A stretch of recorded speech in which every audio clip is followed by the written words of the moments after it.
Well, this summer has been worse than usual when it comes to ticks, which raises the risk of getting tick-borne illnesses like Lyme's disease, especially for kids who might not know what to look for. Nonprofit Lyme Awareness Minnesota is working on a project to educate children with 2 books on tick safety. They want to get both books into every elementary school library in the state. That is a lofty and important goal. Well, founder and executive director Holly Zelensky is here to explain. Good friend of mine as well. I'm so glad you're here because this is such an important effort for really all of Minnesotans. I know you have a personal connection to this mission. Really, what got you to start this organization and to bring awareness to this particular disease, Holly? Well, thanks for having me today, Carla. I was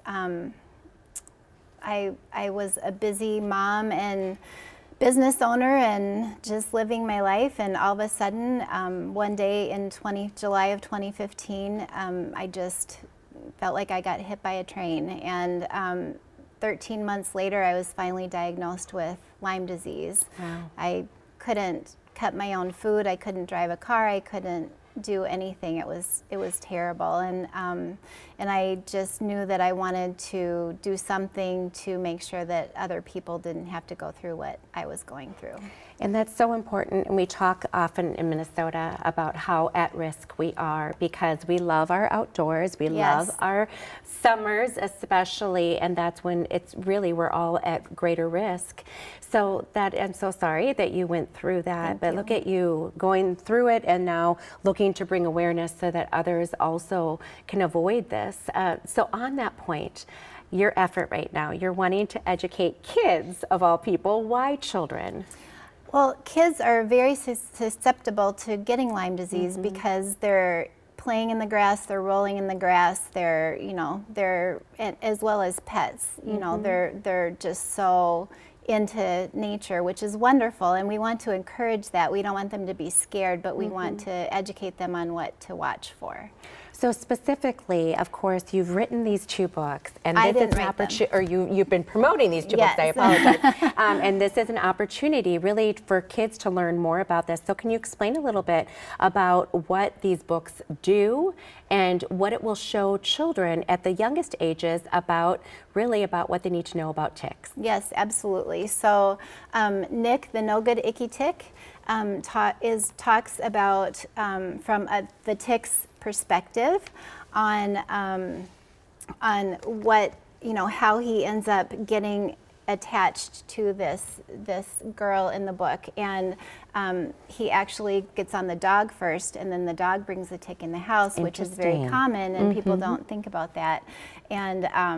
And then she finds it, they get it off. It just explains that they don't need to be scared, but what to do when they see one. And the Grace and Scout book is about a girl that has Lyme disease and how to be a friend to someone who has it. That is so important. It also empowers kids Yes. to be vigilant about this as well, because parents, we like to think we're going to catch everything, but we don't. So Exactly. Parents are busy, they're Yeah. doing things, they know that they should do tick checks when they come Yeah. inside, but they don't always. And kids analyze every little mark on their body. They'll Absolutely. show you a minute scratch that they have and tell you all about it. So we want them to recognize when they have a tick on them or when they see one on someone else, because the faster that they remove the tick, the less chance that they'll get Lyme disease. Makes perfect sense. So you are trying to get this into every elementary school in the state. Yes. How are you doing on that effort? How can people support you on that effort?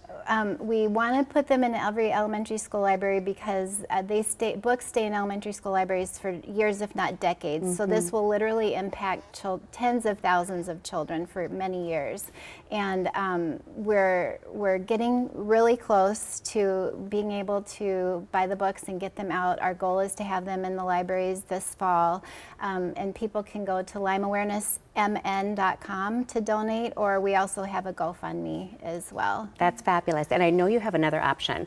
Yes. The very important cornhole tournament. Yes, the Describe that's an TikToks. opportunity, right? For Yes. people to be part of this as well. Yes, What is that? we're so excited. Everyone loves cornhole, so Yeah. we're doing a cornhole tournament at Third Act Craft Brewery in Woodbury on July 30th, and people can come up with a fun team name and register their teams at our website as well. Great way to raise money and again awareness have fun. and have fun. Yes. Important Yes. point. Holly, thank you so much. This is such an important effort. Thank you for teaching us about it and of course letting us know how we can support it as well. So thank you for Carla. being here this morning.